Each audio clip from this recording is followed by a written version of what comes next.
My dear students, आज हम lesson 3.2 के बारे में पढ़ेंगे।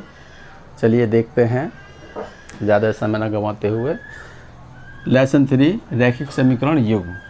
इसमें आपको दो समीकरणें दी जाएंगी, जैसे कि इस प्रकार से a1x plus b1y plus c1 बराबर 0 समीकरण 1, a2x प्लस b2y बराबर c2 बराबर 0, ये समीकरण 2। अब इसे हमें क्या करना है, जैसे कि a1 upon a2, b1 upon b2 और c1 अपॉन c2, यदि ये तीनों मान आपस में बराबर हैं तब क्या कहेंगे, इनका जो रेखीय निरूपण है, आलेखीय निरूपण कैसा होगा, ये होगा समपाती। तो आपको याद रखना होगा, यह है समपाती होगा। यानी कि जैसे कि हमारे पास ये कोई ग्राफ है और दो लाइनें इस प्रकार से एक के ऊपर एक, अगर ये हैं दोनों रेखाएं अगर इसी पर हैं तब हम कहेंगे ये समपाती है। और इसके अनेक हल हैं, इसके अनेक हल प्राप्त होते हैं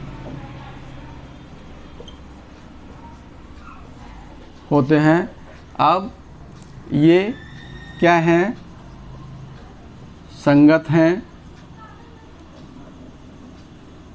लेकिन निर्भर होते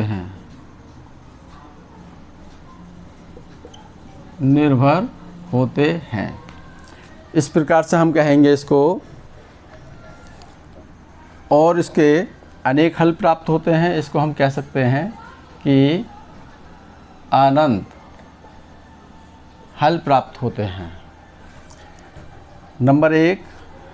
नंबर 2, इसी प्रकार से अगर हम देखते हैं कि a1 upon a2 is equal to b1 upon b2, अगर ये बराबर नहीं हैं तब इनको क्या कहेंगे, प्रतिच्छेदी रेखाएं हैं। ये रेखाएं आपस में क्या करती हैं, ये दोनों रेखाएं आपस में प्रतिच्छेद करती हैं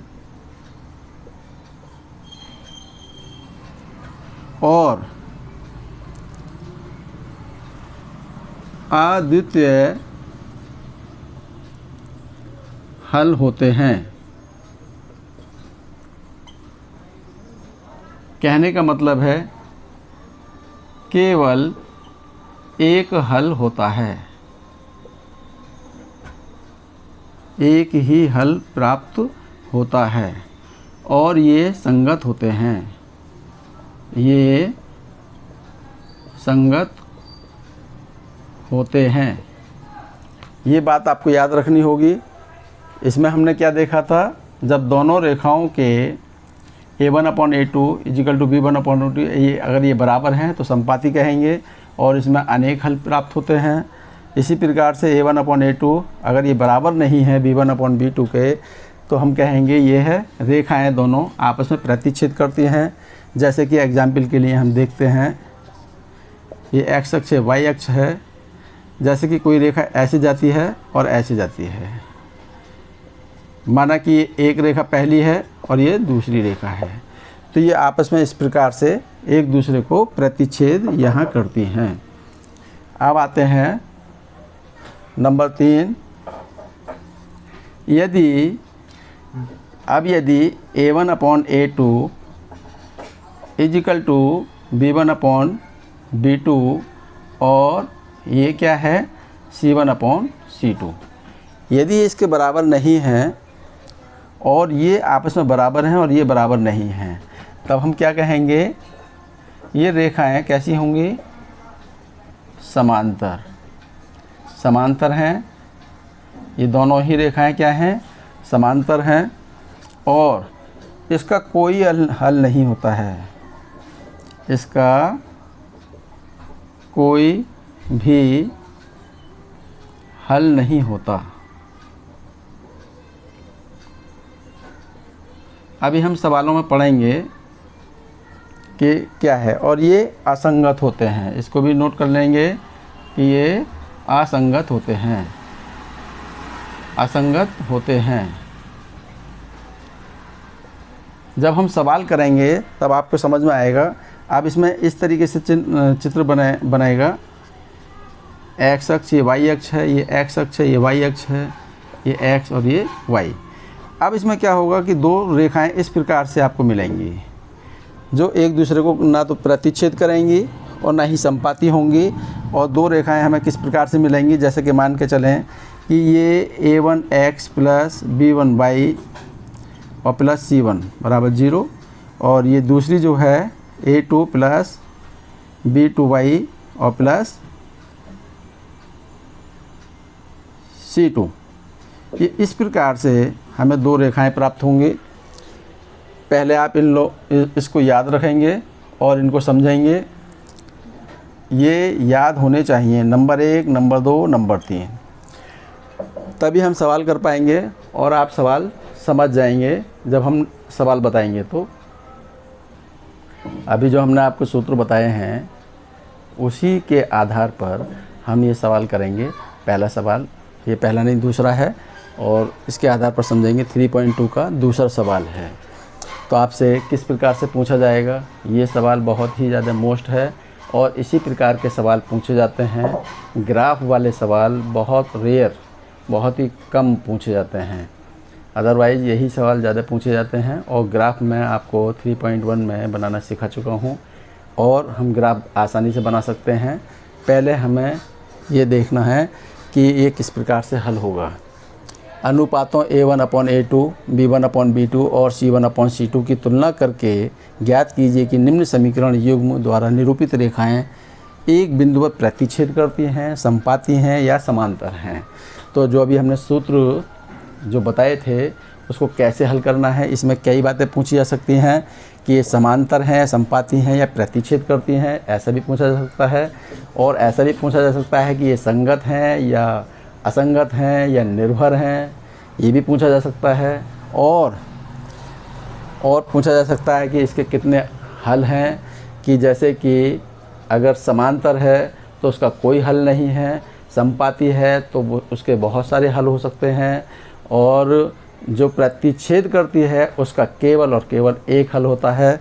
तो हमें ये देखना है कि ये सवाल क्या कहता है। चलिए देखते हैं। ये 5x माइनस 4y इसको हल करते हैं और प्लस 8 बराबर 0, ये समीकरण 1 है। और 7x plus 6y minus 9 is equal to 0, ये क्या है, समीकरण 2 है।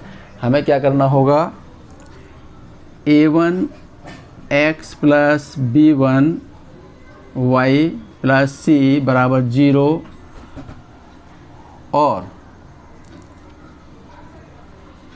और क्या करना होगा, a2x प्लस b2y और प्लस c2 बराबर 0 से तुलना करने पर, यानी कि कंपैरिजन करने पर हमें क्या प्राप्त होगा। तो हम पहले कंपैरिजन करेंगे।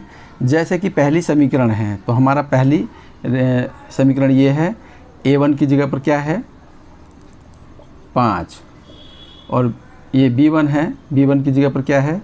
तो हमें क्या करना होगा, जैसे यहाँ पर प्लस है या माइनस है तो माइनस के साथ लेना होगा। तो यहाँ पर b1 की वैल्यू कितनी है, -4, और इसी प्रकार से c1 है और यहाँ पर c1 की वैल्यू कितनी है 8। ऐसा लिखेंगे। a2, अब इस समीकरण की तुलना इस समीकरण से करेंगे तो यहाँ देखेंगे कि a2 बराबर 7 है और यहाँ b2 बराबर 6 है और c2 बराबर -9 है, c2 बराबर -9 है। इस प्रकार से हम देखेंगे। चलिए इसको मिटा देते हैं। तब हमने देखा था कि इससे तुलना करने पर a1/a2 जैसे कि 5/7, तो यहाँ पर a1/a2 क्या है 5/7, यानी कि ऐसे लिखेंगे। और b1/a2 B2 क्या है, B1 अपॉन B2 -4/6 और इसी प्रकार से C1 अपॉन C2 8/-9 अब हमने देखना है कि जो हमारे जो अभी 3 सूत्र बताए थे ये उसमें से किससे मेल खाता है, कि जैसे कि हमने देखा 5/7 है तो ये -4/6 है और ये कोई भी आपस में बराबर नहीं हैं। तो हम ये कह सकते हैं कि A1 upon A2 = not B1 upon B2। आप देख रहे होंगे इसको कि जैसे कि 5/7 है वो बराबर नहीं है -4/6 के। जब ये बराबर ही नहीं है तो हमने क्या बताया था, जब इस प्रकार से हमें प्राप्त होता है तो ये प्रतिच्छेदी रेखा कहलाती है। क्या करती है, ये दोनों रेखाएं एक दूसरे को प्रतिच्छेद करती हैं। नंबर 1, उसने आपसे पूछा था क्या ये समांतर रेखा हैं या ये प्रतिच्छेदी रेखा हैं या ये संपाती रेखाएं हैं। तब हमें क्या मिलता है इससे, A1 upon A2 B1 upon B2 ये बराबर नहीं है तो लिखेंगे प्रतिच्छेद करती हैं। अगर इसी में ही ये पूछा जाता है कि इसके कितने हल होंगे, अनेक हल होंगे अथवा एक हल होगा या कोई हल नहीं होगा, अगर प्रतिच्छेद करती है तो हम लिखेंगे केवल एक हल प्राप्त होता है। और अगर इसी में ही वो पूछ लेता है क्या ये संगत हैं असंगत हैं, तब हम कहेंगे कि ये संगत हैं, दोनों रेखाएं क्या है, संगत हैं। इस प्रकार से हम करेंगे। चलिए दूसरे सवाल पर चलते हैं। चलिए सवाल नंबर 2 चलते हैं, उसका दूसरा भाग, क्वेश्चन नंबर 2 का दूसरा।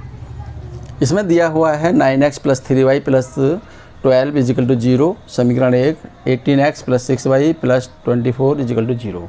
ये समीकरण 2 दी है। अब मैं आपको बता ही चुका हूँ ये क्या है, A1 है, ये A2 है। तो हम लिखेंगे तुलना करने पर लिख देते हैं A1x + B1y + C1 = 0 और A2x + B2y + C2 = 0 से क्या करेंगे, दोनों समीकरणों की तुलना करने पर, दोनों समीकरणों की तुलना करने पर तो हम देखेंगे A1, पहले इसकी तुलना इससे करेंगे। A1 का मान कितना है, 9 है और B1 का मान कितना है, 3 है और C1 का मान कितना है, 12 है।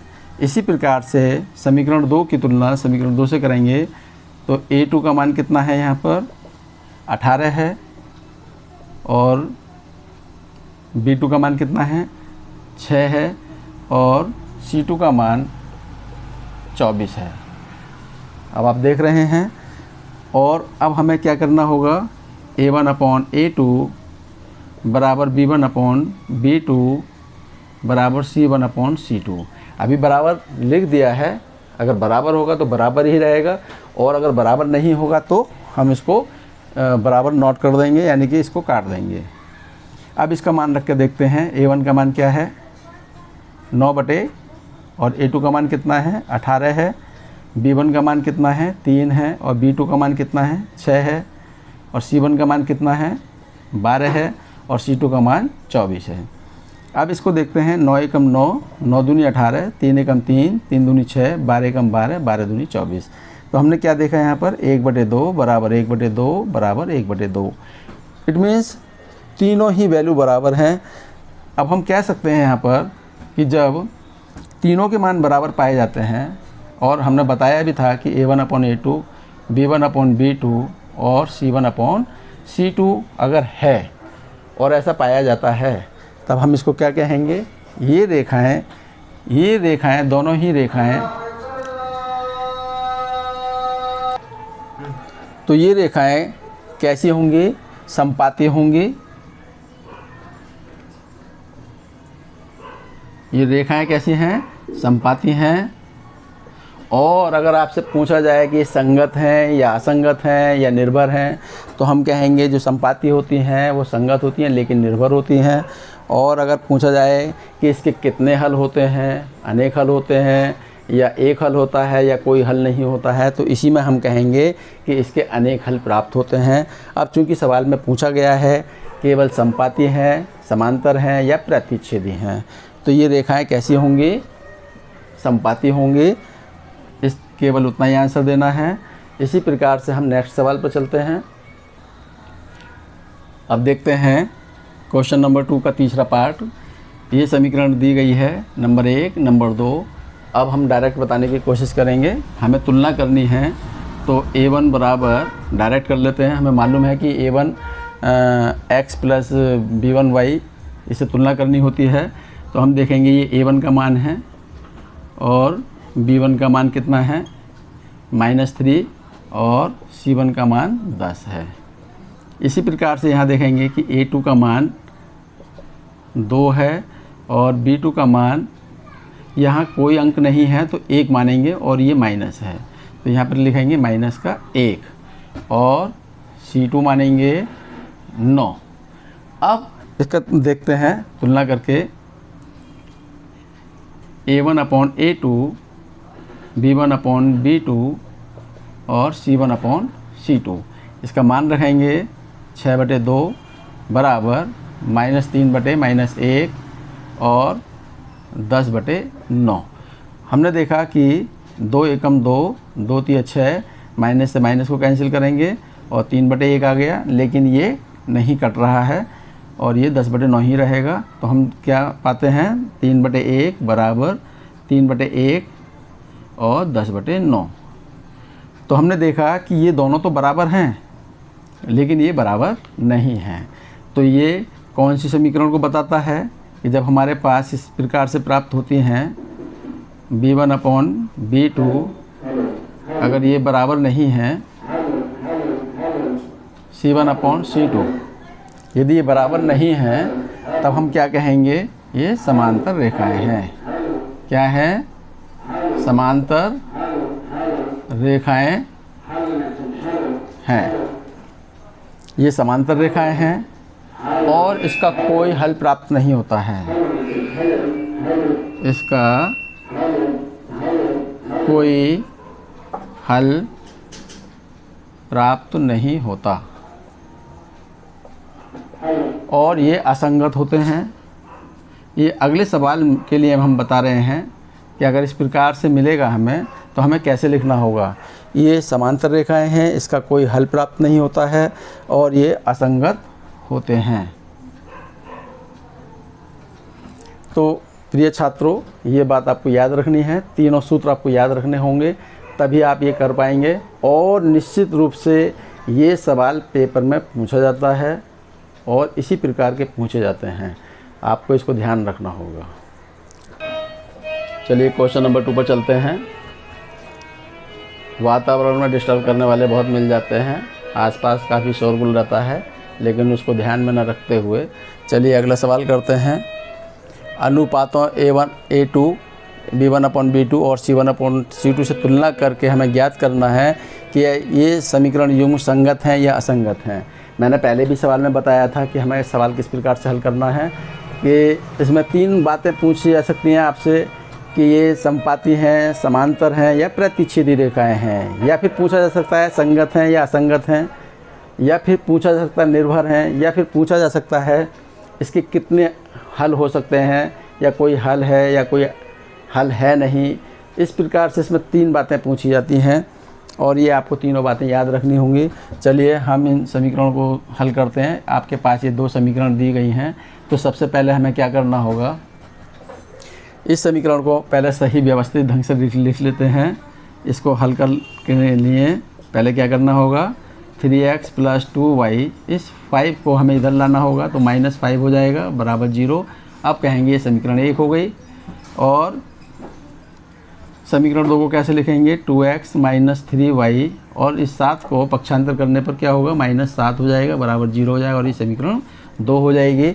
इसी प्रकार से अब हम क्या करेंगे, a1x plus b1y plus c1 और बराबर 0 और a2x प्लस b2, ये b1 है, b2y और प्लस c2 बराबर 0 से क्या लिखेंगे, क्रमशः तुलना करने पर। चलिए देखते हैं। हमने देखा कि a1 की जगह पर क्या लिखना होगा हमें, 3 और b1 है तो समीकरण में दो क्या है, 2 है, और यहाँ c1 है तो -5। चलिए कोई बात नहीं है, और हमें केवल अपनी पढ़ाई पे ध्यान रखना है। a2 का मान कितना है यहाँ पर, यहाँ देखेंगे 2 है, और b2 बराबर कितना लिखेंगे, -3 लिखेंगे, और ये -3 है b2, और c2 के लिखेंगे -7। चलिए जल्दी से इसकी तुलना करके देख लेते हैं। a1/a2 कितना है, 3/2 है, और b1/b2 कितना है, 2/-3 है, और c1/c2 क्या है, -5/-7। तो माइनस से माइनस को कैंसिल कर सकते हैं। अब हम यहाँ देखेंगे कि यहाँ 3/2 है, यहाँ 2/3 है, और यहाँ 5/7 है।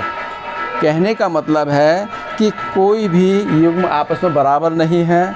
तो हम यहाँ लिखेंगे a1/a2 = नॉट b1/b2। अब इससे आपसे पूछा गया है क्या ये रेखिक समीकरण युग्म क्या संगत हैं या असंगत हैं। तब हम क्या कहेंगे, हमने बताया था कि ये संगत हैं। क्या लिखेंगे,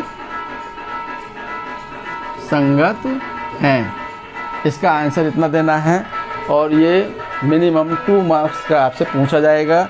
अब इसी में ही अगर ये पूछा जाता, मैं एक ही सवाल के माध्यम से आपको 3 सवाल बताना चाहता हूँ। अगर इसी में ही अगर वो पूछ लेता है क्या ये समांतर होगी या संपाती होगी या प्रतिच्छेदी होगी, तो हमने क्या बताया था कि जब a1/a2 = नॉट b1/b2 होता है तो ये क्या होते हैं, ये प्रतिच्छेदी। ये दोनों रेखाएं क्या होती हैं, रेखाएं। क्या लिखेंगे यहाँ पर, अगर पूछा जाए इसी सवाल को देते हुए, रेखाएं प्रतिच्छेदी होंगी। ये प्रतिच्छेदी रेखा है। और अगर पूछा जाए कि इसके कितने हल होंगे, तो हम लिखेंगे इसका केवल एक ही हल होगा। इसका केवल एक ही हल प्राप्त होता है, और कह सकते हैं कि ये अद्वितीय है, यूनिक है, अद्वितीय है, अद्वितीय है। इसी प्रकार से आपको सारे सवाल करने हैं, और कोई समस्या होगी तो आप मुझे कमेंट बॉक्स में लिख करके बताएंगे कि कौन सा सवाल आपको पूछना है, मैं उसका वीडियो बना दूंगा। ओके माय डियर स्टूडेंट्स, आगे के सवाल जानने के लिए मेरा अगला वीडियो देखिएगा। इस समय पड़ोस में पता नहीं क्या कौन सा कीर्तन हो रहा है, मेरा वीडियो बनाने में डिस्टरबेंस पैदा हो रहा है, तो इसके लिए क्षमा चाहता हूँ। ओके।